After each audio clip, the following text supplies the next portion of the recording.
who are college football's tightrope teams? And you know what I'm talking about. That team that's probably a few steps away from achieving greatness to getting to the ultimate destination, or potentially a couple missteps here, that line gets a little bit wobbly, and then we have a whole other conversation. Welcome into the hard count. You have so much going on. I've received tweets from y'all or DMs from y'all about where, when, and how you listen to the hard count, whether it's on podcast or whether you're tuning in on YouTube. Some of y'all are getting it at the gym right now. You got one more set, finish strong. Some of y'all are at work right now, finishing out kind of just mindless work that you're not enjoying, but this is the escape for all of us here. We're just talking college football right now for the next hour or so. So kick them up. Maybe don't kick them up if you're at the gym and finishing that last set. So we appreciate you for that. We're glad to have you here. All right, we got the voice of college football. People throw around the term GOAT kind of loosely nowadays. I assure you that's not the case when we talk about this person. The GOAT when it comes to the college football landscape, Kirk Herbstreit. We sat down with him yesterday, just in absolutely elite conversation. We sat down with him at the On3 NIL Elite Series, as fate would have it, and we talked ball, everything from Nebraska to Tennessee to Ohio State to Michigan. Like, he just went all around the country with us. Really excited for y'all to hear this one. Could not be more excited about the way that conversation went. And again, like I said, for y'all to hear that. So make sure you're locked in for that one. That's in just a few short minutes. This wasn't this thing where we sat down and did a Zoom call either. Like, Kirk Herbstreit was in Nashville. We sat at this desk in the hallway of a hotel room. Nick Brake, Trey Annity, absolutely grinding to get that done. Excited for y'all to see that one. Also, at that event, it was just like a absolute like who's who when it comes to the recruiting landscape. We had 5-star plus Colin Simmons, 5-star plus KJ Bolden. You had Ryan Puglisi, the Georgia commit at quarterback, that sat down with us. We sat down with a ton of these top prospects across the country, asked them about NIL, asked them about their recruitment. Josh Newberg, a national recruiting analyst for us here at On3, going to join the show after that Kirk Herbstreit interview, and we're going to talk about what we learned. Jeremiah Smith, another 5-star plus player, the number one wide receiver in this 2024 cycle. He's committed to Ohio State, but he told Josh and I a little bit about where his recruitment stands right now and some trips that he plans to take. So you don't want to miss that one. A ton of 5-star intel that's going to impact your future team. I promise you this, even if you don't really keep up with recruiting that closely, recruiting is the lifeblood of college football. So whatever happens today on the recruiting trail impacts your team's college football playoff chances in the coming seasons. Just ask Georgia, just ask Alabama, just ask all those teams that are competing for national titles year in and year out. So to wrap this thing up, we got to talk about the SEC West. We dipped our toe into the SEC East on our previous live show. But on this live show, I want to take a trip out to the SEC West. We need some answers.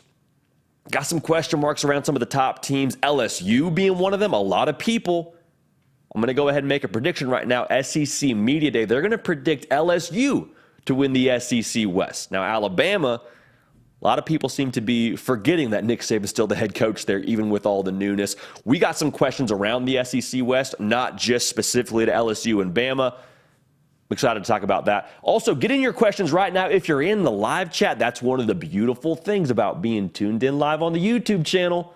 We get to have this interaction in real time. So get your questions in, get your takes in, get into that live chat right now. Nick Brake, the keeper of the queue, about to break that down for us here. We'll chop it up like hibachi. It'll be a real good time.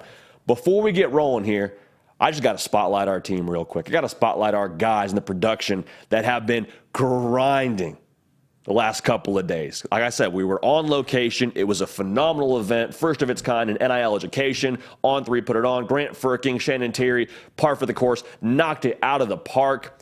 Nick Brake, I think for the majority of, I guess it was Tuesday, just sitting in the corner of the room, working production, working audio, and just was hunkered down for like 9-10 hours straight.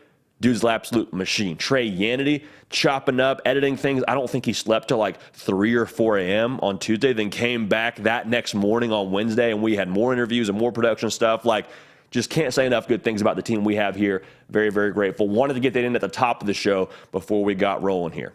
Got some ballers on this team. I'll just leave it at that. All right, let's jump into this now. Tightrope teams. When it comes to the college football landscape in 2023, so what is a tightrope team? Let's unpack that a little bit. A tightrope team, in my mind, is a team in college football that's sort of walking that wire, going towards what they want to accomplish, whether it's a national title, whether it's a conference title. But while they're taking those steps towards that destination, it's not a broad path. Like I just said, it's a tightrope now. One false step one way or the other, and we got a different conversation about that team's fate. So the way that I see it, I didn't want to say boom or bust because I don't think that really fits with these teams, but you get the picture. Walking towards greatness, but the margin for error is very, very slim from where I'm sitting. So the first tightrope team I want to talk about, we're in the Volunteer State. Coming to you live from Nashville, just up the road is Knoxville. The Tennessee Vols, man, y'all know I am high on the Vols. I believe in Josh Heupel. He came on this very program. I believe in his vision. I believe in the trajectory of that team.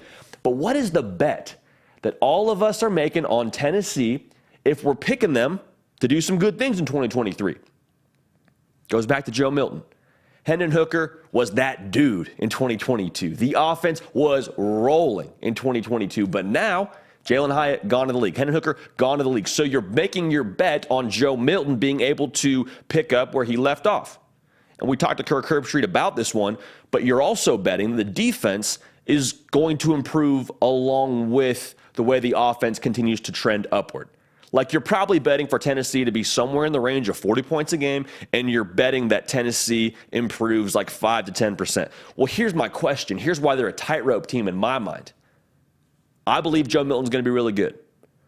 But if Joe Milton isn't really good, well, then what happens? A lot of this offense goes through the quarterback. They're not asking Joe Milton to be a game manager. And if Joe Milton doesn't have the success that we think he's going to have, well, then that defense, there's a lot more pressure on them to perform and to hold teams to a lower point total and to be a little bit more secure in that secondary. So I think they're going to be good.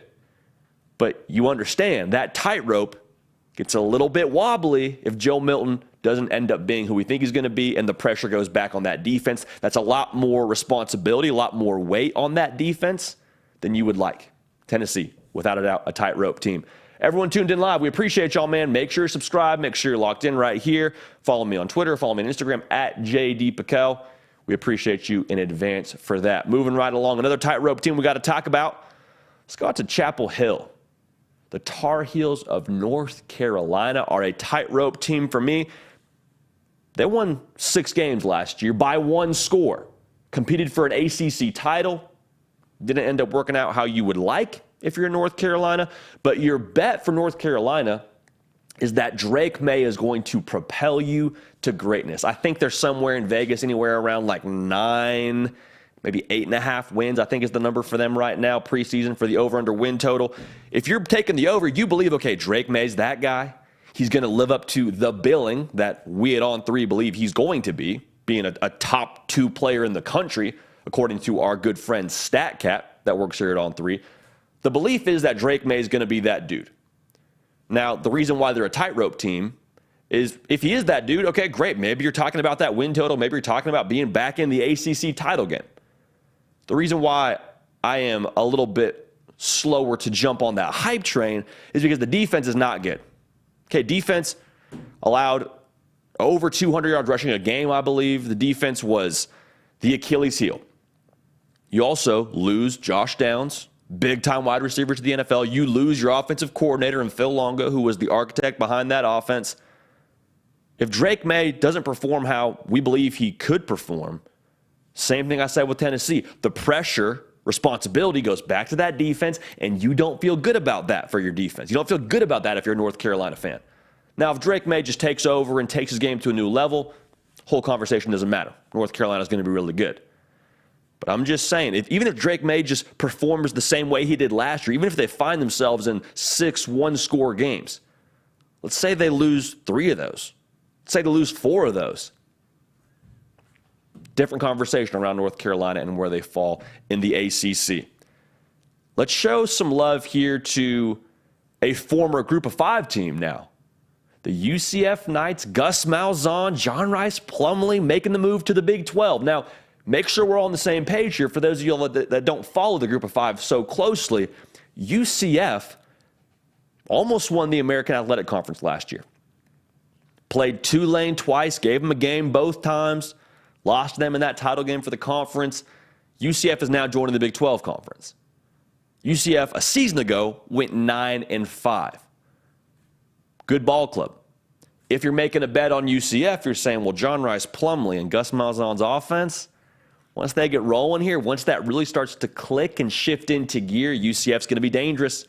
UCF's going to score over 30 points a game. Yet again, I hear you. I understand that, but you're taking this house, this operation that UCF was in the American Athletic Conference, and you're moving it to a whole different neighborhood in the Big 12. How does that translate? If they're able to score over 30 points a game again, they're able to have a solid defense like they did last year. They got 70% of that production coming back that only allowed 24 points a game. If the defense is solid and holds up in the new Power 5 conference, well, then great. You're probably putting money down on UCF to do some good things. But if not, if that new competition level and that talent level you're playing against, roster to roster, week in and week out in the Big 12, well, then UCF, that's a reason why they're on the tightrope. Maybe they take a step back as they transition to a Power 5 conference. I'm not saying, I'm just saying. All right, UCF, absolutely a tightrope team. Last tightrope team for you. We're going to jump on out to the West Coast, the best coast, if you will, and go take a look at the UCLA Bruins, Chip Kelly's UCLA Bruins. Chip Kelly, what is he known for? Explosive offense after explosive offense after explosive offense. Well, the unfortunate reality is you lose a lot of those guys to the NFL. The good news is you went into the portal and got some dudes for you. One of them being Carson Steele, big-time running back from Ball State, made a lot of noise in the MACtion. You also went and got Colin Schlee, who is potentially going to be your starting quarterback, or it's going to be Dante Moore, five-star true freshman. So when it comes to UCLA, you bring back a lot on the defense production-wise, but the whole hope behind UCLA is that that offense is going to score points how they've scored points under Chip Kelly. DTR is gone, but you feel okay about who you have stepping in at quarterback. Quarterback-friendly offense. Offense goes through the quarterback, but even so, you're putting a lot of your hope on a transfer quarterback transferring now to the Power 5, is Colin Schlee, or a true freshman. Talented true freshman, who I think is the future in Westwood, but still is a true freshman. Hasn't played a down of college football yet. UCLA could make some noise in the Pac-12. Pac-12 is going to be brutal this year. I also think it's pretty wide open. Even so, just take a look at where you're putting your bets and how stable those places are within the roster that you're placing your bets. Offensive, production, they've now retooled through the portal, and some of the guys that they have that could start as a true freshman, Dante Moore being one of them. So keep an eye on UCLA. They're fascinating to me. They allowed 31 points a game last year defensively. I don't love that. Don't feel great about that. But even so, with the nature of the Pac-12, I'm not counting out Chip Kelly, and I'm not counting out what Dante Moore could be. UCLA tightrope team. To recap it for you, our tightrope teams. Tennessee. What's Joe Milton going to be? I'm curious to see. Is he able to take some pressure off that defense? Or defense, as some people like to call it. North Carolina, they won 6 games by 1 score. You lose some key pieces. Your offensive coordinator, big-time wide receiver. Defense has got to hold up their end of the bargain, and Drake May's got to take his game to new heights, which is saying something for how talented he is and how well he played a season ago. UCF making the move now. No longer in the Group of 5 neighborhood. Welcome to the Power 5 in the Big 12.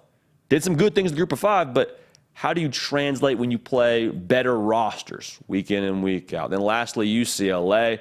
Love Chip Kelly. Love Dante Moore. Heck, I even like Colin Schlee. How quickly does that work? And are they able to start fast and be a team that's competitive right away in the Pac-12? Or is it some growing pains and we got to figure it out with the portal and a new quarterback? What does that look like? I'm fired up to watch it. Tightrope teams for 2023 without a doubt. All right, we're going to keep on rolling here. If you have not yet liked the video, would encourage you to do so. We are going to try and keep this streak going. Last couple of times we've been live on the air, we've gotten 100 likes. So the challenge right now, let's get to 100 likes. I've seen us do it. I've got faith in our audience. I've seen what we're capable of day in and day out. Go ahead and hit that thumbs up button under the video. It helps us. It's free. it's a good deal for all parties, right? So the program thanks you in advance for that. This was probably my favorite conversation we've been able to have on this show, and that's saying something because we've talked to some elite head coaches. I said it to open this whole live show up. People throw around the term GOAT probably too casually, but Kirk Herbstreit is the GOAT. College game day is one of those things that is just, in my mind, one and the same when it comes to a college football Saturday. A lot of y'all would venture to say, think about that the same way. This man is living jet life every single Saturday, every single week. He's going to the biggest game in the country, and that biggest game that he's at that morning, he may be calling a different game that Saturday night. So with that being said, excited for y'all to hear this conversation. We go all over the country here talking college football. Here is the man, the myth, the legend, the voice of college football, Kirk Herbstreit. We are here at the On3 NIL Elite Series with the man who is synonymous with college football. You wake up on a Saturday morning, he's on college game day, he's calling the biggest game of the week that day, none other than Kirk Herbstreit. Kirk, how we doing? Glad to have you here, man. Glad to have you back in Nashville. Yeah, it's nice to be back. Still have my home here. Yeah, I was going to say, does it feel kind of like weird? Is it like seeing an old friend? Like it's good to be back? Yeah, it's such a great town. We moved here in 2011, and so we were here for about 10 years. And I have 4 sons. I moved my youngest son up to St. X, up in Cincinnati. He's a rising junior. So 2 more years of Cincinnati, and then we'll move back to Nashville. Phenomenal. Yeah, it's good to be back. I want to talk some ball with you just all across the country. Before we get to that, though, you wrote a book called Out of the Pocket. You talk about your playing style and how you feel like it actually lends itself more to the modern game than maybe at that point in time. So I had to ask you, what offensive coordinator does a college Kirk Herbstreit fit best with?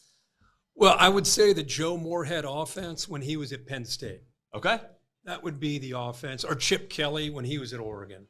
Running gun, up-tempo. Like just the zone read game, RPO game, running and throwing. I was more of a dual guy when you're supposed to be a 7-step drop back guy. So I would have loved the offenses in today's game. But yeah, Chip Kelly with Oregon and Joe Moorhead when he had Trace McSorley.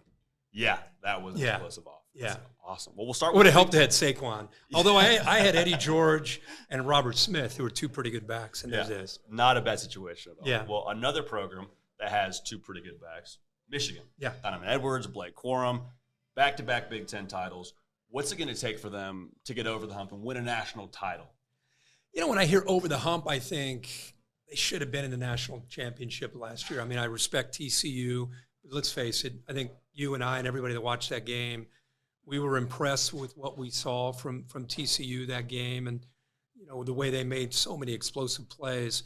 But I think going into it, I think if we thought about that Michigan was going to win the game. And so to think, what do they have to do to get over the hump? I would have said that after they lost to Georgia in the fashion in which they did. But against TCU, man, I just feel like just a couple plays here or there. So I don't think they change a whole lot of anything. You mentioned the 1-2 punch in the backfield. The way they recruited in recent years, they've got great skill on the outside. They're always going to have linemen. And then JJ is I think, proven himself to be a guy that you can win a lot of games with. So I think they're in a great spot, you know, and they get Ohio State at home. So, you know, it's Jim, I feel like, has taken his program to the highest level that it's been at since he's been in Ann Arbor. And if they can stay healthy, they're going to have a real shot this year. I mean, they got J.J. McCarthy coming back. Yeah. Tennessee, unfortunately, doesn't have that luxury. Joe Milton going to be the starter for them in Knoxville. What are your expectations for him as they try and pick up where they left off in 2022? Well, everybody looks at Joe Milton since he was at Michigan and sees him throw the ball 75 or 80 yards and, oh, man, it's crushing these chairs. Sees him throw it 75 or 80 yards and just thinks, oh, my gosh, yeah, he's going to be better than what we had last year with Hooker. He had a great bowl game against Clemson. But with him, it's not about his physical ability. It's just about the consistency with his accuracy. So if he can be what we saw against Clemson, then it's like, here we go. You know, just they were not going to miss a beat. And that offensive style, I'm going to predict right now. Let's see, Oklahoma runs it, a version of it. Mm-hmm. Ole Miss runs it. You know, TCU is going to be running it. I mean, there's versions of it out there. I call it the Art Briles offense, essentially, from the Baylor days, where they, you know, your receiver on literally 2 yards off the sideline over here, 2 yards off the sideline over here, spread you out, create those vertical seams. And then depending on what alignment the defense is in, you're either going to run the ball with a light box, or if they overload, now you can hit the one-on-one shot. I think you're going to see more and more of that offense in college football. Milton has that offense to his advantage. They'll have great receivers. They lose a couple. But I think I want to see him be more consistent. Like I said, decision-making and accuracy. We know what he can do with the ball in his hands. It's funny, everybody says that offense is so quarterback friendly, like it's like a negative thing. Yeah. Like, scores a lot of points. A lot of people are running that I offense. think people are going to start to mimic it. I think a lot of people are going to study what Tennessee did last year, and they're going to try to create those one-on-one. You said you spent a lot of time down in Waco. You know about that offense. As a defensive guy, you're always one man short. If you're light in the box and you got a line, and you've got a quarterback like last year with Hooker, you're always short. So you got to get a safety down, and now you're playing zero. And now you got to find one receiver who can win one-on-one. So strike up the band.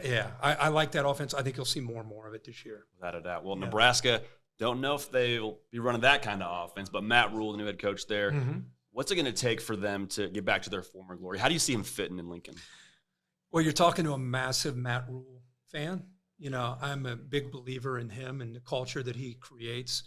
I'll be more surprised if he can't do it than if he can. You know, and again, I thought when Scott Frost went back home, I thought it would click too. I mean, they have resources, they have history and tradition. Now, people say in 2023 they're in Lincoln, Nebraska. Who wants to go and play there?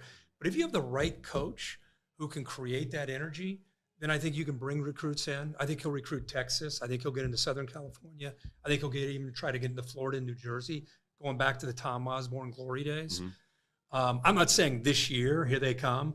But you're going to start to see some signs of Nebraska starting to kind of be like, and I think he's going to recruit. Again, he did it at Baylor. When he went to Baylor, I don't think anybody thought Baylor would be able to win any games. No. And he got them competing for Big 12 championships. So the guy will do it, knows how to coach, knows how to recruit.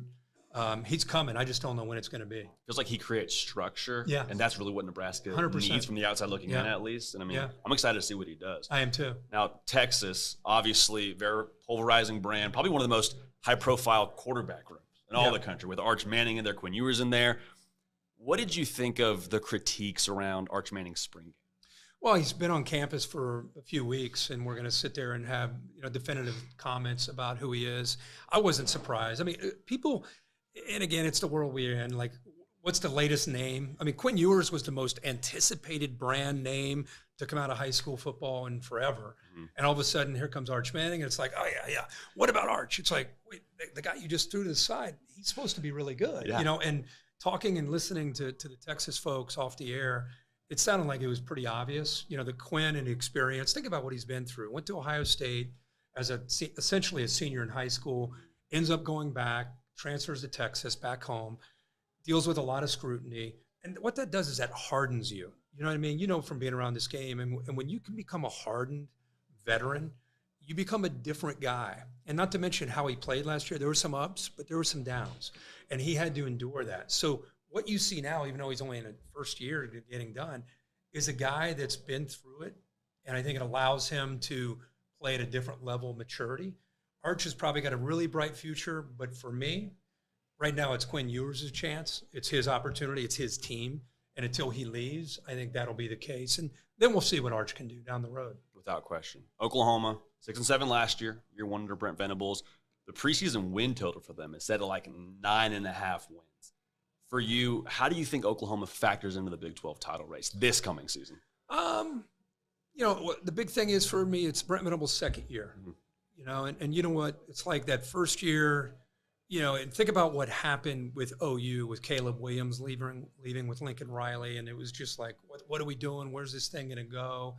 And he has to, even though he's an OU guy with his background, he still had to kind of like just calm the waters a little bit, which I think he's done. And now it's a matter of, okay, now you're starting to bring in your guys.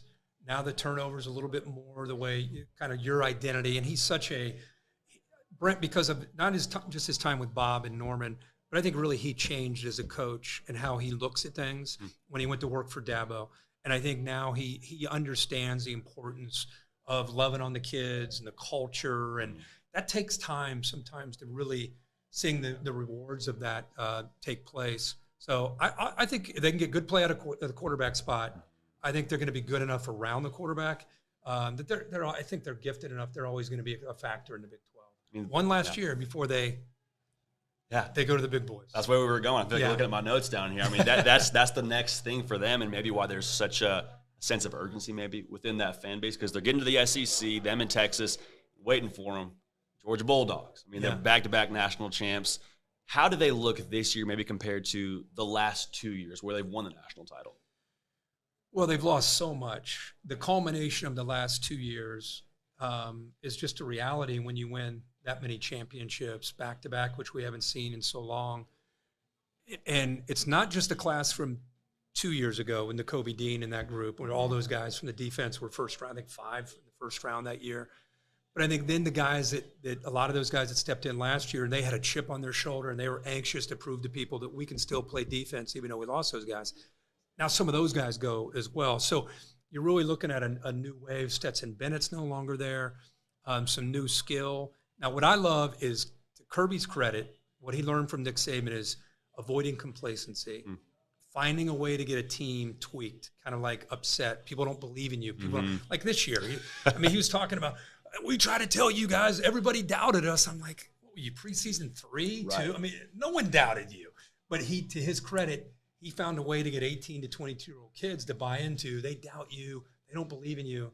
You're the defending champ. You know, everyone believed in him. And he'll find another way this year to get his team mad at the world. So give him a lot of credit for coming up with a way to manipulate kind of the back-to-back defending champs. You don't have the guts to go 3 in a row or whatever it's going to be. But he'll have a team, as always, the way they recruit. But will it come together, to make a run to get all the way to the end? The chemistry's got to come together, which they've had for 2 straight years. And also, can Beck be that guy? We know about his talent, but now that it's his turn, they lose a great leader, one of the best we've seen in Stetson Bennett. So I want to see what Carson Beck can do. You mentioned Nick Saban. Obviously, Kirby Smart, having coached under him, he doesn't need to look for any motivation with the way that people are talking about his team right now.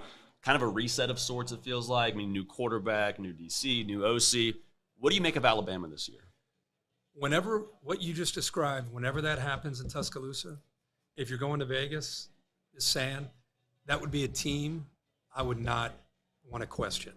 Whenever they have a few losses or whenever they don't quite chase their goals the previous year, and whenever, they got a new this and a new that and a new quarter, it's like, oh boy, Nick Saban's in trouble.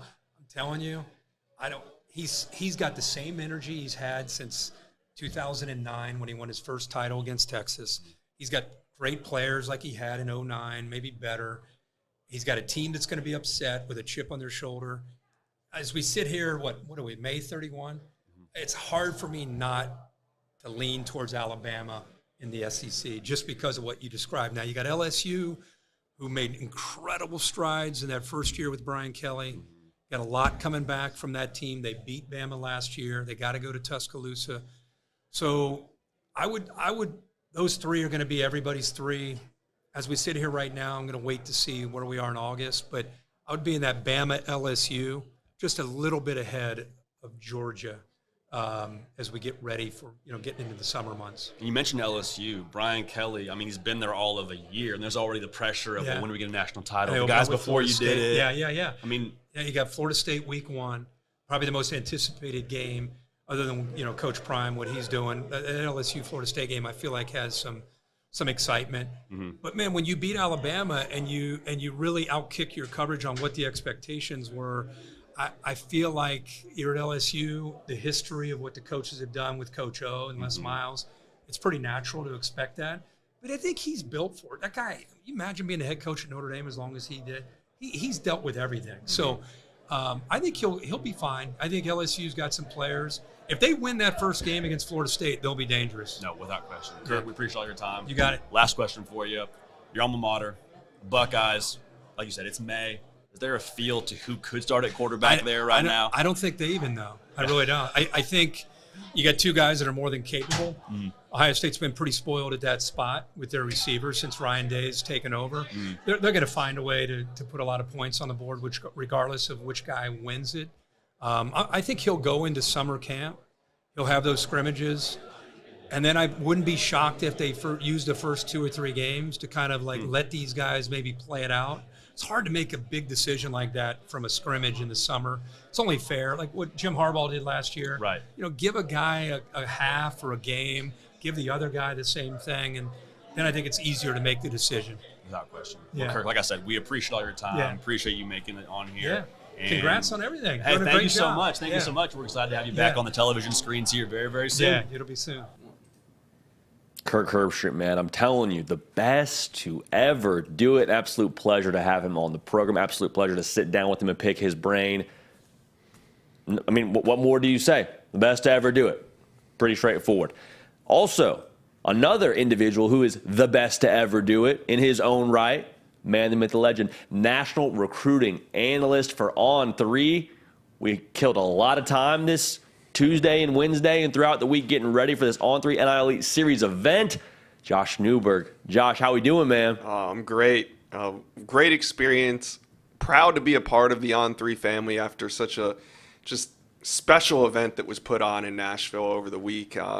Can't say enough about it, but we're going to get into it right now. I say we killed a lot of time. That probably isn't the right way to say it. We were just rolling through Monday, Tuesday, Wednesday, and Tuesday and Wednesday were like the real meat of our time there. I mean, we sat down with, if it wasn't 30, it was close to 30 of the top prospects in the country, Josh.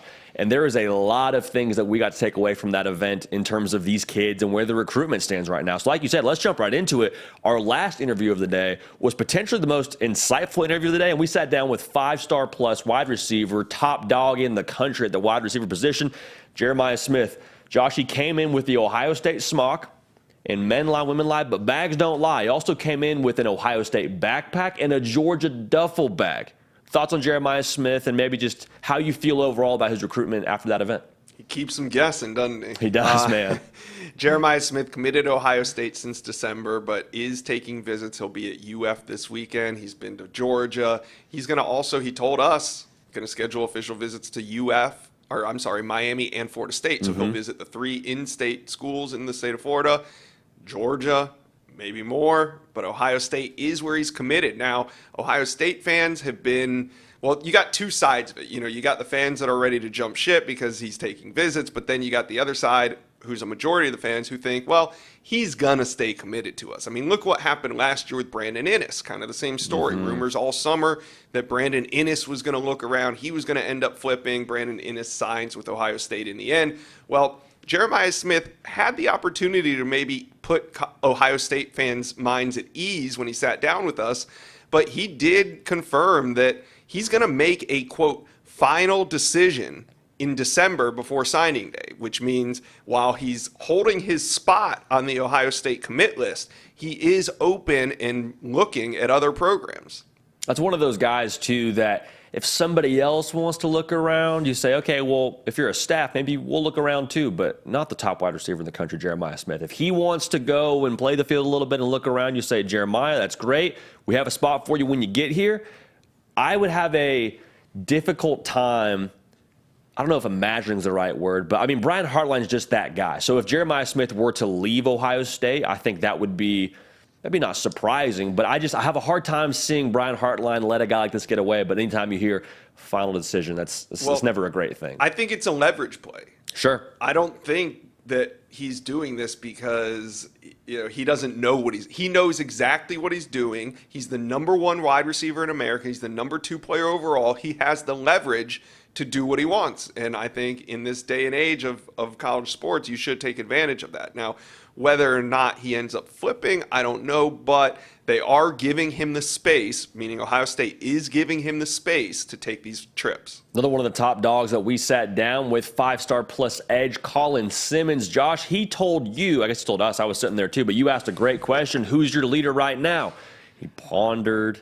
He thought about it. You could tell he didn't necessarily want to give a super clear lean as to where he is right now, because maybe he's not even sure. But he said Texas and LSU are the 2 that are front running for him right now. Not a huge surprise, but what do you make of his recruitment right now, Josh? I I thought that he did have a leader. That's why I kind of pressed him on it. He nobody asks those questions anymore in recruiting. It's kind of weird. Like, nobody asks the recruits, who's your leader? And the reason I asked it is because Colin Simmons has had the opportunity to take a bunch of visits. He went to a lot of places in the spring, got to see a lot of schools firsthand.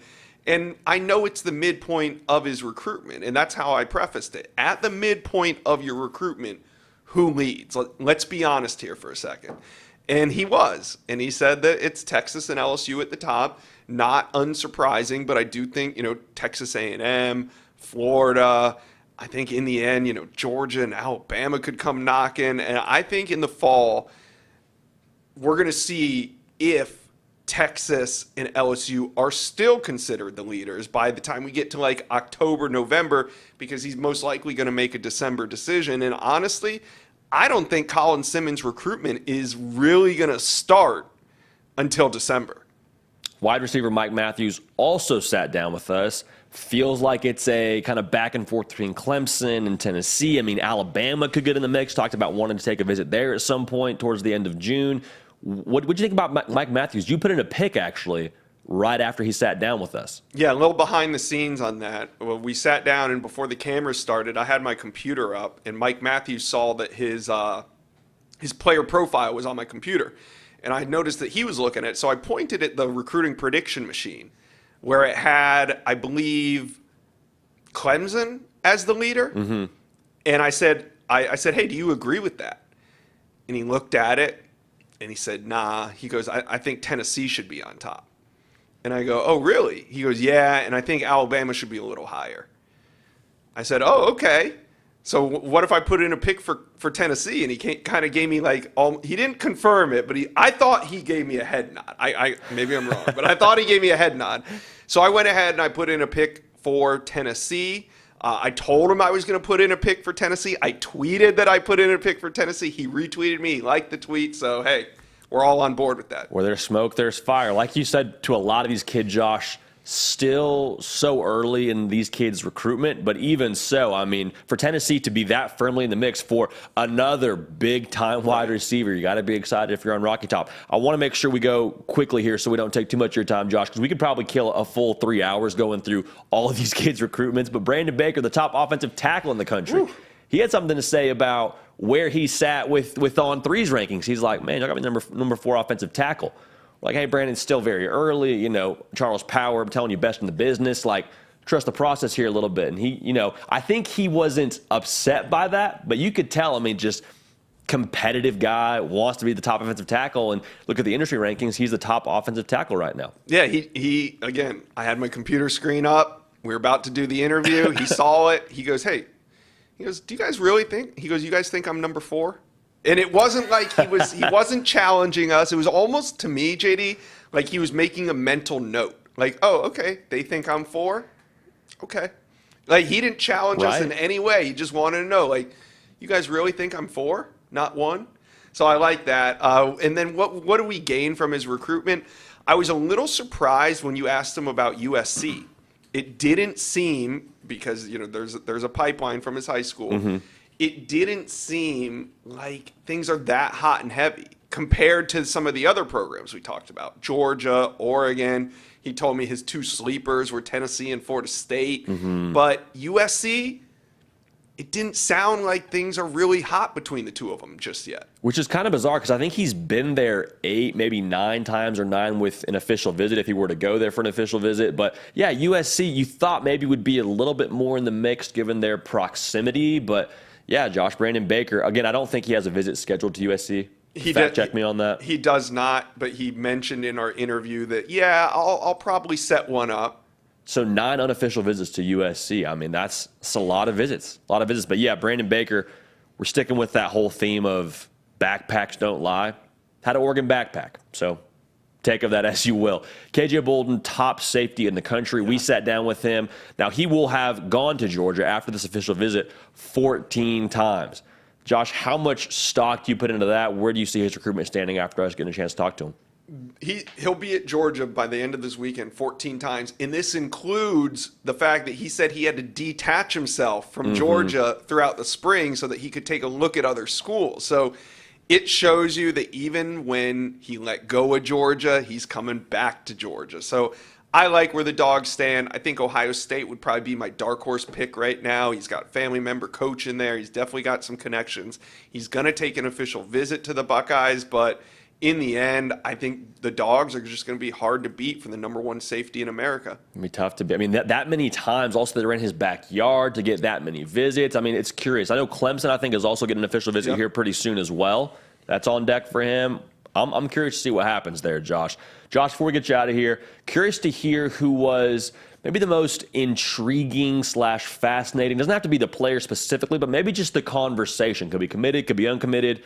Just from the whole event, what were your thoughts there? Oh, man. Some of the guys that we talked to that I really was intrigued by that we already mentioned was KJ Bolden, Colin Simmons. Love their candor and just their ability to kind of express themselves with some humor. Dylan Stewart, we gained Dylan Stewart, hard to crack him for some answers, but we did get something big because just a couple weeks ago, he was telling Chad Simmons that he was going to make a decision in August before his senior year. But he sat down with us and said, I'm going to take it into the fall. I want my stock to rise. Being committed, people don't talk about you. You kind of drop in the rankings at times. So according to Dylan, he's going to take this thing into the fall, which is a big move for the #1 player in America. Jeremiah Smith, he was very candid. I liked when I asked him about why does he respond to the trolls on Twitter, and he had a good answer for that. Jarrett Gibson, the running back out of IMG Academy. Yeah. Some great answers on why he's high on Texas and also why he's high on Miami, not to forget about them. But all in all, I just enjoyed talking to Mike Math, all these guys. It was a very enjoyable day, an incredible experience, not only for us, but also for the athletes involved. And I think that just moving forward, this On3 NIL Elite event is going to be the event of the summer moving forward. No, without question. I mean, these kids, not only did we get a chance to talk to them and get a lot of information on their recruitment, but also, I mean, the education they left with in the NIL space. I mean, I had multiple parents and players come up to me like I had something to do with the event, like I was any way involved like Grant Furking was, and just say, thank you, this is one of a kind. We are so much better for having been here, and we'll tell everybody else that we know that's in our same position. Josh, I'm going to throw 2 more recruits at you that I thought were fascinating. Yeah. 2 Ryans for you. Ryan Wingo, who I know Georgia would love to get, it sounds like, with Dylan Raiola making a push there as well. And then Ryan Puglisi, who is committed to Georgia. I mean, Wingo's recruitment is going to obviously be ongoing. He's a big-time player, 5-star wide receiver. Excited to track his recruitment. I thought he was phenomenal to sit down with. Ryan Puglisi, Josh, we didn't necessarily go into that interview wanting to have a in-depth discussion about, will you leave Georgia? We kind of were just going to say he's committed to Georgia. We'll let it ride. But he steered the conversation that way, saying, I'm not going anywhere. I'm going to be a Bulldog. Yeah, we didn't want to bring up Dylan Raiola, especially in the beginning of the conversation, or maybe at all to Ryan Puglisi, because he committed to the Dogs back in October. He's seen Dylan Raiola commit, didn't bat an eye at that. And when he sat down with us, in the first question, he managed to bring up Dylan's name and the fact that he's committed and the fact that he's looking forward to the competition. And I walked away thinking that in no way did I feel that Ryan Puglisi is even going to flinch at the notion that Dylan Raiola could possibly take his spot, which is great to see if you're a Bulldog fan. That's what you want. It's not about, it just comes down to playing ball. And you could tell with Ryan Puglisi, that's what it's about. He doesn't care about the star rankings. He doesn't care about the rumors. He didn't care about the fact that other teams are hitting him up as soon as Dylan Raiola commits. Ryan Puglisi seems like he's a dog, and I don't think that's going to change. And it felt very healthy. Like, it felt like one of those, hey, I'm excited to compete. And he even said, he's like, I texted Dylan after he committed, and I said, I see why you committed here. I committed here for the same reason. It's a great place to be and play in the SEC under Kirby Smart with all the other talent we have around us. So I'm excited for how iron's going to sharpen iron there. Josh, going to be a lot of fun. Josh, appreciate all your time. Y'all, if you haven't yet, subscribe to this channel because Josh's show, The Inside Scoop, is a banger multiple times a week. Keep you in the know for all things about the lifeblood of college football that is recruiting. Josh, thanks so much, man. Go get some R&R, brother. Hey, I had a great time covering the event with you, JD. Proud to be a member of this On3 team. Proud to be a member as well. Proud to be on the same team as you, big dog. Josh Newberg, best in the industry when it comes to National Recruiting Analyst. I'm telling you, make sure you follow him on Twitter. Make sure you're subscribed to the show or channel rather to get his show. You will not be disappointed. Let's keep this party rolling here. Appreciate everybody tuned in live. I'm just going to say this. If everybody tuned in live right now were to just hit that thumbs up under the video, we will have surpassed our goal. So I'm just going to throw that y'all's way. We appreciate y'all. We love y'all. Thumbs up under the video. Helps everybody. All right? So thank you in advance for that. Make sure you're getting your questions as well to the keeper of the queue, Nick Brake. You will not be disappointed. I'll just say that. We're going to make sure we answer a lot of those this time around and get to a lot of your questions, concerns. And we are fresh off this event, so we have a lot of intel, like Josh and I just discussed, as it pertains to the world that is the college football recruiting landscape right now. So make sure you're locked in. Make sure you're getting your questions, concerns, thoughts, takes, all that in a bag of chips. All right, let's keep this thing rolling. Before we get to some of y'all's questions, we talked about the SEC East on our last live show. Let's go ahead and talk about the other side of the SEC, and that's the SEC West. What are the questions that we need answered in the SEC West? Well, I'm so glad you asked. Let's kind of go down the line here and talk about it. I think we got to start this whole conversation in Tuscaloosa, Alabama. A lot of people talk about LSU. We'll talk about LSU ourselves here in a second now. But when we sat down with Kirk Herbstreit yesterday, we were aligned in the sense that there's a lot of people looking at Alabama, pulling out the metaphorical clipboard and checking them out and just writing them off. You can hear that pen on my metaphorical clipboard right now, just kind of writing off the Crimson Tide. And I'll tell you what, not the first time it's happened. Not the first time someone's wrote off Nick Saban and said, they're done. Saban, yeah, game's passed him by. And then typically what happens is Nick Saban sort of stretches out, gets loose, and the Tide go on a run. So my question for Alabama is, how quickly do they get up to speed? Is new necessarily bad? Because across the country, that's the assumption. Hey, not the same returning production. Hey, new quarterback, new OC, new DC. Anywhere else in the country, outside of probably Georgia, that would be considered a bad thing. Because you're not as experienced, maybe it's not as talented, going to take a while to cut your teeth, and there may be a maturation process by nature of the question I just asked. But let's make sure we're on the same page here. New at Alabama is not necessarily bad. Want to know why? Because let's go through the On3 industry rankings for their recruiting classes since 2019. 2019, top-ranked class. 2020, second-ranked class. 2021, top-ranked class. 2022, second-ranked class. 2023, top-ranked class. You hear a lot of people on the outside saying that might be the best class Saban has ever signed. That's what the streets are saying. So what I'm saying here is the talent in Tuscaloosa, the cupboard itself, is very, very stocked. Do we know who's playing quarterback? No. Could be Jalen Milroe, could be Tyler Buckner, could be Ty Simpson.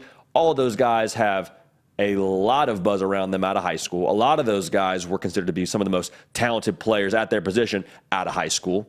So don't let a small sample size fool you, or no sample size fool you when it comes to Ty Simpson. I've said this before too, I don't think it matters who's playing quarterback quite as much as people want to make it sound. Quarterback's going to have his hands on the wheel. The engine's going to be the offensive line.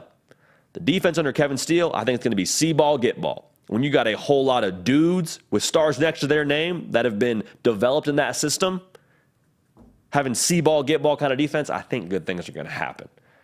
So new, is it bad? I don't think so. But the question is, how quickly do they get up to speed? And what is that new blood for Alabama? What does it look like? Excited to talk about it. Excited to see what happens there. Make sure you're subscribed. I'm going to say this too. Make sure you like the video right now. It would help us, help you. High tide, all boats, they rise. It's a good time. We'll keep on moving here. Let's talk about the Tigers of LSU. Brian Kelly and company, they show up, win total in Las Vegas. You're going through your preseason magazine and you see that LSU in 2021 going into 2022, in his first year, over under win total in Vegas, about 7 wins. That'd be improvement. They won 6 games the year before. That'd be improvement for the Tigers. Brian Kelly says, I'll see that. I'll go ahead and win double-digit games. All the good people that put money on the Tigers to win over 7 games, you cashed in, and you cashed in with room to spare. But here's my question for LSU. Are we past the growing pains? Are we really past the growing pains? Multiple wins for LSU by 1 score. I also lost that game by 1 score against Florida State. Y'all will get a chance to get them back. But you hear what I'm saying. There was supposed to be this whole maturation process. There was supposed to be this whole deal where LSU kind of got back to being LSU. And we were saying, yeah, if they win 8 games, amazing. If they win 8 games, that'd be so great for our friends in Baton Rouge. But then they win 10 games, or I guess it was, they win 10 games to play for an SEC title. Well, now a lot of people are saying, well, what happens now? Well, what happens now? I mean, are we just ahead of schedule? My question is for LSU, the talent is in a great spot, I believe. The culture itself, what did we see last year from LSU in the games that they lost? It was kind of like you're watching LSU, and there were times where they just sort of turned it on. I go back to that meme all the time where it's the guy who's leaning back in the chair playing a video game, and then when he really wants to get into it, when he wants to actually start playing, leans forward. We've all been there. We've all done that. It felt like that was LSU in the second half of the season. It felt like that was LSU a lot of times in the second half of games. Florida State, one of those games. Ole Miss, one of those games. Auburn, one of those games. Like, LSU had this moment where they had to flip the switch. And so my question is the flip switched permanently? Is the growing pains, are we past all that? Are we past the growing pains? Or is it going to be a thing where we still are wondering which LSU team shows up? Because that LSU team that lost to A&M last year had no business losing to Texas A&M. I think that was LSU taking their eye off the ball, and you saw what happened on the field. So that's the question for LSU. I'm not worried about talent. I'm worried about the psyche. Are we actually past all those growing pains? Is that reflected in the record that we saw last year? Or is it, hey, we're still kind of trying to get this thing to be doing things Brian Kelly's way? Spoiler alert, Brian Kelly's way is going to win you a lot of football games every single year. So that's LSU for you. The Auburn Tigers, from one Tiger to another, we got to talk about the Tigers here. LSU fans, Auburn fans, we had a good conversation, I think, on our last show on Tuesday. And I think that we got to kind of see eye to eye a little bit better. I feel good about where we're at relationally, myself and the Auburn fan base. So I'm glad that we're on good terms here. But the Auburn Tigers, my question is, how stable is that floor? When I say floor, I mean the floor of the roster talent-wise. Because Hugh Freeze showed up in Auburn, Alabama, rubbed his hands together, saw the transfer portal, and said, let's go to work, boys. Went and got himself a top 5 portal class. There's somewhere around 19 transfers that have transferred into Auburn, Alabama. A lot of those dudes, top guys at their position. Peyton Thorne going to be your quarterback, more than likely. So they've really done a lot to stock the cupboard the way that Brian Harsin maybe didn't stock the cupboard as much as you would hope if you're an Auburn fan. But with that being said, now you got some more ingredients to play with. It's like you take a boat, and it had some holes in the bottom. It had some floorboards that weren't going to hold if you got out to sea or got into a storm. And Hugh Freeze, take a look at the boat, get some new ingredients, really shore that thing up a lot, and you feel a lot more sturdy, but you still got to push that thing out to the water.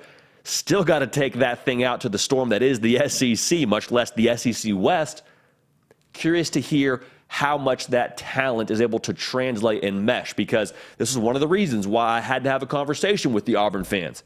Your quarterback, likely your starting quarterback, Peyton Thorne, he got there after one of the most crucial periods of your season, which is spring football.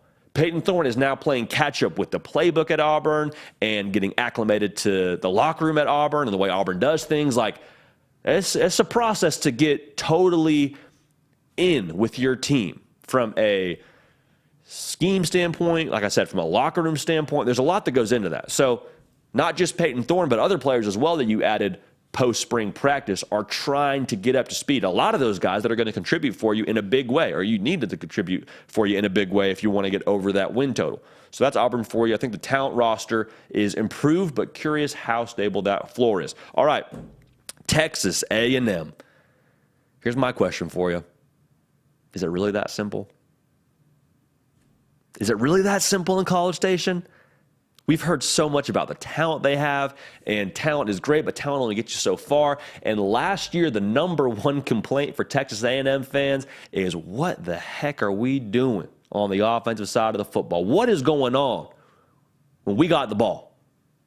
Because it felt like we got all this talent. We got Evan Stewart, who I think is going to have a tremendous year. Why are we not scoring more points? Why aren't we converting on third down? Why are we so far below average with all the talent we have? And so, whether he was forced to or not, Bobby Petrino enters into the fray to be your offensive coordinator. And I've said this once, I'll say it again. The way I think about A&M, it's like going to the chiropractor. Maybe you're a good athlete, and for whatever reason, you're just kind of feeling misaligned, you're sore, you got some nicks and bruises, and you just don't feel like yourself. Go to the chiropractor, one appointment, a little crack here, a little crack there, get the neck going a little bit. You know, they do that thing where they kind of pop your neck into place, whatever it is. I don't know, kind of freaks me out. But you know what I'm talking about. You come out of that chiropractor appointment, you feel like a new person. And it wasn't like you went and got surgery. You just got a few things tweaked in the right direction. Just a couple of tweaks, a couple of tune-ups to you, and you were good to go. Is that what it is with the Texas A&M offense? I said in that chiropractor analogy, you're a good athlete. Same thing with Texas A&M. They got a lot of talent offensively. Got a lot of talent on this roster with how well they've recruited over the last couple of years. I know the 2023 cycle is going to be what a lot of y'all in the comment section say, oh, well, they were number 15. Yeah, before that, though, they were living in the top 10 like it was their job. So not everybody's transferred out of College Station. I believe in Connor Wegman, and I'm just curious to see if that tweak on the offensive side of the ball, bringing in Bobby Petrino, if he does, in fact, get the sticks to the offense, is he able to make A&M a force in the SEC West? Curious to see. Now, Ole Miss does not get nearly enough love on this show. So for all my good people in Oxford that are watching this show right now, we love y'all, and we hope you're subscribed. But Lane Kiffin, to me, is must-see TV, must follow on Twitter. Like, I love Lane Kiffin. I'll just say that. I think he is hysterical. I think he's great for college football. My question for Ole Miss is, what is the next evolution? What does it look like? Because there's few certainties in life, and it's death, taxes, and Lane Kiffin coaching offensive football. And he does it really well, okay? So with Lane Kiffin, last year the offense scored a lot of points. I believe they were in the top 10 in terms of yards per game. But my question is, evolution-wise, they need to be, I think, a different brand of football if they want to compete for the SEC West. Because last year, you had Quinshawn Judkins, Zach Evans, and you fed them like a newborn baby. I mean, you made sure they were eating all the time. And so with that being said now, weird analogy, stick with me. With that being said, I think Ole Miss might need to reevaluate their balance offensively, because they ran the ball 60% of the time in 2022. I mean, like, it was Ole Miss, and then it was Air Force, Army, Navy, all kind of grouped together with how much they ran the football. So with that being said now, for Ole Miss, that's great if you want to run the football. I think you have to run the football to be successful in the SEC. But to be elite in the SEC, you got to have balance, because there's some good defensive lines you're going to run into. And if you are a one-trick pony going up against Georgia, going up against Bama, going up against LSU and the freak shows they have on the defensive line, like, that's not going to be a sustainable way to get through that entire conference. So I like Ole Miss. I'm curious to see who starts at quarterback. Seems to be a lot of buzz around Jackson Dart. I'm also sitting here saying I don't think Spencer Sanders came into Ole Miss as a transfer portal quarterback for no reason. They're both still there. So at this point in time, like, that's the situation. You got both those guys on the roster, which a lot of people said couldn't be done post-spring. They got to be able to have some balance. Just has to happen for Ole Miss. So last thing I want to look at here, and we don't have a graphic for these guys, but I want to talk about them just a little bit. Got Arkansas, got Mississippi State. I'm going to talk about them in the same way. What do those teams have in common? What do they have in common? Both wear shades of red, yes. They both have a quarterback. Arkansas's got KJ Jefferson. Mississippi State's got Will Rogers. KJ Jefferson was the reason why a lot of people in Arkansas circles and heck in SEC circles felt like they were a dark horse to maybe even compete for an SEC title, win double-digit games. But KJ Jefferson wasn't healthy, one thing led to another, and Arkansas didn't have the season that a lot of people hoped they would have. KJ Jefferson, if he stays healthy, even though they lost a lot of pieces, I think he gives you a chance in every single game. Same thing with Will Rogers. Proven commodity, thrown for 82 touchdowns in his career at Mississippi State. Offense is going to change now, be a little bit more pro style. The over-under win total for both these teams, Arkansas is at 7.5.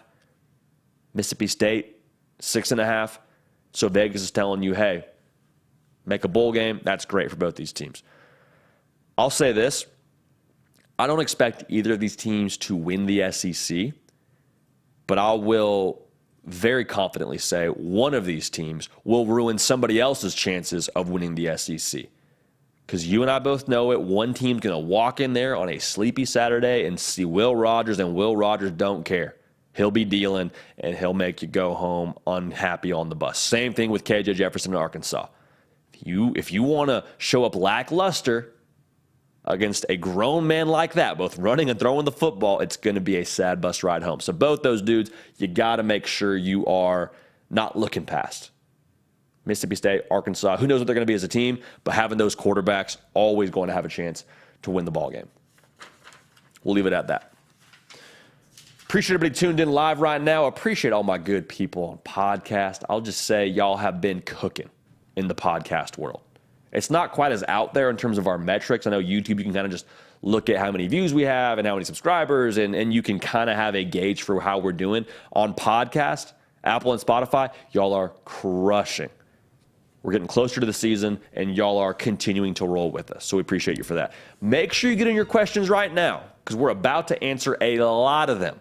The keeper of the queue, Nick Brake, back on the air. Nick, how we doing, my man? JD, I'm good, man. I'm tired, but I'm good. I'm ready to go. Before we ask any questions, I do want to shout out one of our people in the chat today. Sean Nelson has set what must be a record for chats sent in the group. All of them great points. He came in this morning and said, "Good morning, JD. Let's talk college football. I'm ready." Ready he was. I'm going to start with Sean because they asked the most questions. And I was looking around thinking which one I think might be the best, and I've landed on this one. Do you think Tommy Rees can help Alabama go back to the national championship title reign with these quarterbacks? And do you think, this is the question I like the best, do you think all three will play this season? Ooh, Sean, good question, my guy.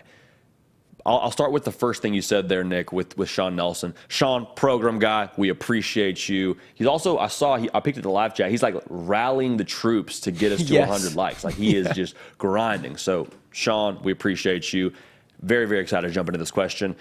The way I'm going to interpret this is, do I think they all see the field at some point in time? Yes. I don't know that we're going to see them all start a game. Like, I would be very surprised if we saw Simpson, Milroe, and Buckner all start a game. Now, I think Jalen Milroe, if he doesn't start, probably has packages where he gets, design quarterback runs, just how physical he is and how good of an athlete he is. Probably needs to have the ball in his hands, whether he starts or not. Ty Simpson, Tyler Buckner, I think probably offer a similar skill set to a degree. Now, I say that without having a great gauge for what Ty Simpson's going to be because we haven't seen him in a game yet. But I don't think they will all start for you. I think we'll see them all in games at different points in time, whether it's mop-up duty or whether it's, we got to make a switch at half because we're not having much success on offense. We'll see them. I don't know that we see them all start a game, though. But, Sean, that's a great question. Keep leading the charge. We appreciate you for that. Absolutely. Next question. This is a good one, too. Just asked. I don't want to miss it, so I'm going to go ahead and ask it. Austin Somerville, how will Clemson impact the SEC if they join? Ooh. Say this now. That's a big fish that you add to the SEC. I mean, Captain Obvious here. Clemson, with the brand power they have, if they were to join the SEC, I think that you just hate to draw Clemson is all I would say. Like, what's the impact? I think it's a major impact. Because think about this. College football, to me, what sustained success looks like is commitment from your athletic department, from your school, your resources. Okay, Clemson, check. And having a great head coach, having someone that year in and year out is going to recruit and going to put together a good staff and has a proven track record. Okay, it's Dabo Swinney. So as long as you have those two things, Clemson is going to be a force. Where do they fit in the SEC if they were to join tomorrow? I mean, I guess that kind of depends on what Cade Klubnik ends up being, but I think Clemson, if they were to join the SEC, they would definitely be a huge ripple, and I think they'd probably be in that upper tier, if we're being honest with you. I think they'd probably be somewhere in that quadrant 1 with the rest of those big dogs. So I'm excited to see what happens there, Nick, but yeah, Clemson to the SEC. What would be the impact? Be huge. It'd be huge. Absolutely. I'm going to ask a few more, right, JD? Let's do it, man. Okay, I'm going to end with Michael Hart's question. We'll come to that later. But first, Kay said, hashtag ask JD. Asked 2 questions. I like this one a lot. What are the components of a great offensive coordinator that has head coach potential? Ooh, very good question. What are the components of an offensive coordinator that has head coach potential? The first thing that I would say, got to have an evolved take on the offense you're running. And what I mean by that is whatever you run offensively has to be up to speed with modern college football defenses. And Kirk Herbstreit said that during his interview. He's like, I think we're going to see more and more of these teams mimicking what Tennessee's doing, what Oklahoma's doing. Like, that's kind of the flavor right now. So you got to be able to combat these defenses that are continuing to evolve as well. So have a modern outlook on things. I think also you got to have a commitment to recruiting. We see a lot of these coaches now that have just gotten head coaching jobs, whether it be Dan Lanning when he was a DC at Georgia, or I'm trying to go through the list here. I mean, Josh Heupel when he was the OC at UCF and now he's at Tennessee. Like, I know those are kind of examples we just talked about with their offensive scheme, but there's a reason they check those boxes. They are all in on recruiting. All in on recruiting. They know it has to happen. So I'll go ahead and take it a step further. The next guy that I think is going to get a head coaching job, if not next year, I think in the next 2 years, is going to be Garrett Riley.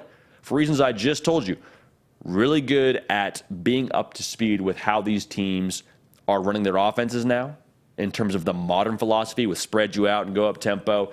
And I believe he will make a commitment to recruiting as well. So that's kind of where I fall on that. I think also if you want to talk about, components to, their history, I think there's something to be said for coaching at an institution where there's a spotlight. Like, I think Garrett Riley probably could have taken, or at least been in the conversation for a couple head coaching jobs this past season. But now with him at Clemson and that brand being bigger and that spotlight being brighter and hotter, I think he's going to be on a lot of teams' wish list if they are successful at Clemson offensively. And again, I think they will be. So those are kind of the ingredients that I look for. But that's a great question. JD, I have got one that it's going to be pretty obvious why I think this.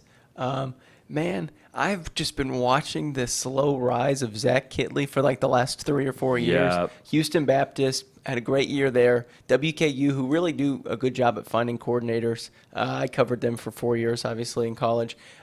Bring him in. He brings Bailey Zappi from Houston Baptist. They have a great year together. Then he goes to Texas Tech, keeping things going, JD. I think he'll be a head coach within the next 3 or 4 years. Maybe get another bigger OC job. What do you think, JD? No, man, I think you're exactly right. I mean, depending on how much success they have at Texas Tech, like, I would venture to say if you talk to Joey McGuire, head coach of Texas Tech, in a closed room and said, hey, coach, just you and me, how long are you keeping Zach Kittley for? How long will you be able to keep Zach Kittley for as an OC? I think he would just kind of shake his head and be like, long as we can, brother. Long as we can. Because I think you're on the money there, Nick. I mean, checks the box with modern philosophy. He's a guy that I believe is going to also have a commitment to recruiting. I mean, he checks a lot of boxes. Going to be hard to hang on to him, Nick. And people want to play with him. People want to play with him. I want to go play receiver in that offense. Heck, I want to go play quarterback in that offense, go wing it around the yard a little bit. Absolutely. JD, this is another good question. This one is coming from Sean Sexton. Which quarterback will play a bigger factor in week 1 in Florida State LSU? I'll say this. I love the banter we're getting on Twitter. I'll tweet something about LSU, Florida State fans in the mentions. Tweet something about Florida State, LSU fans in the mentions. And they're not even rivals, but just the juice around this game now. It's week 1 already, JD. It's palpable, man. It's already in midseason form, the kind of banter we have going in the Twitter sphere. So really quickly before we answer this, make sure you like the video. If everyone likes the video, We'll get to our goal. Appreciate you for that. Okay. I think that it's going to be more on Jaden Daniels. I really do. I think so much of the offense goes through him. And when he was on his game last year, LSU was, I think, one of the best teams in the country.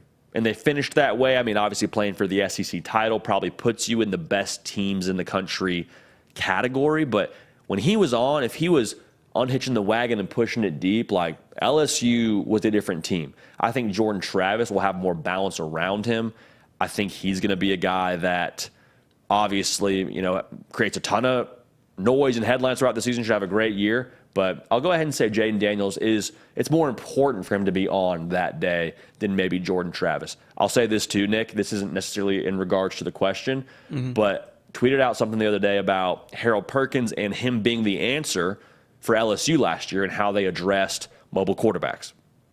Well, it got some traction on Twitter, and people are liking it, retweeting it, and I get a notification that one Jordan Travis dropped a like on that video. Nice. So I think Jordan Travis, if I'm reading the tea leaves here, reading between the lines, Jordan Travis is saying, okay, you think that's the answer for me as a mobile quarterback?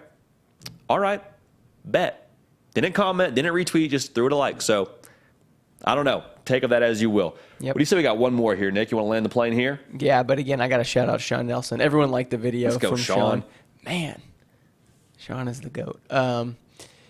Yeah, I've got one more. This is a good one. Michael Hartz, #AskJD. Need your personal opinion here. Which college coach do you think could throw the best backyard barbecue to recruit high school athletes? Heupel is the early favorite in the chat from K. What do you think? That's a great question. Who could throw the best backyard barbecue to recruit? Man. So Lincoln Riley has got he went viral, I guess, on Twitter a year ago because he served up some steak and the people on Twitter were not satisfied with the way that steak was cooked. They thought it was much too done. So we're going to go ahead and pass on Lincoln Riley being the answer to this question. I lean SEC here, Nick, just because of the nature of it being in the Southeast. Like, you feel like you got to do that probably, right? Mm-hmm. This is a tough question, man. You're thinking too hard. It's a tough question. You think so? You think I'm too hard? Yeah. Thinking too hard about this? You could go any of the SEC coaches. Any of the SEC coaches, you're Maybe probably not Brian right. Kelly. You said not Brian Probably Kelly. not. I'd lean Jimbo. Maybe Jimbo's a maybe good Lane one. Kiffin. If you have a visor like that, you probably can cook some good ribs. I feel like Kiffin's going to cater in something nice. You think so? Like, I don't know if Kiffin's going to cook it, but I he don't might know. get us, like, top shelf barbecue from his favorite spot. He'll rent out the restaurant, something like that. He's got a big green egg grill. You know he does. Does he, you think? Yeah, man. You On know top what? of others. Gosh. I think I am thinking too hard about this question, Nick. I'll roll with you and I'll say Jimbo. We'll say Jimbo Fisher.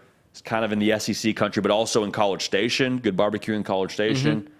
We'll say Jimbo Fisher with our right reserved to change that at any point in time when we see something on Twitter about a barbecue. We'll How's go that, on Nick? tour. We'll just start going to visit these coaches and have some cookouts. I like that idea. Yeah. I like that idea a lot, Nick. Well, Nick, I appreciate you holding it down. Appreciate you getting all these questions out there for the good folks at home. And we'll do this again on Tuesday. We shall. I'll see you Tuesday, man. Appreciate you, Nick. Nick, absolute machine.